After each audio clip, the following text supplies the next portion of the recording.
tycoon অসমীয়াত tycoon এই শব্দটোৰ অৰ্থ হ'ব ধনী ব্যৱসায়ী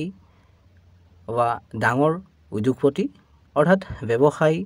বা উদ্যোগত অতি সফল আৰু ধনী আৰু শক্তিশালী হোৱা ব্যক্তি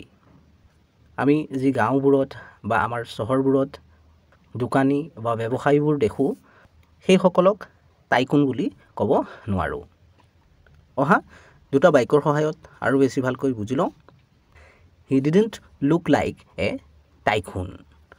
তেওঁক কোনো ডাঙৰ উদ্যোগপতিৰ দৰে দেখা নাছিল Indian tycoon Ratan Tata he died at the age of 86 ভাৰতীয় উদ্যোগপতি ৰতন টাটাৰ 86 বছৰ বয়সত মৃত্যু হৈছিল চেনেলটো ছাবস্ক্ৰাইব কৰি ল'বা কাৰণ এনেধৰণৰ ভিডিঅ'বোৰ ইয়াতে পাই থাকিবা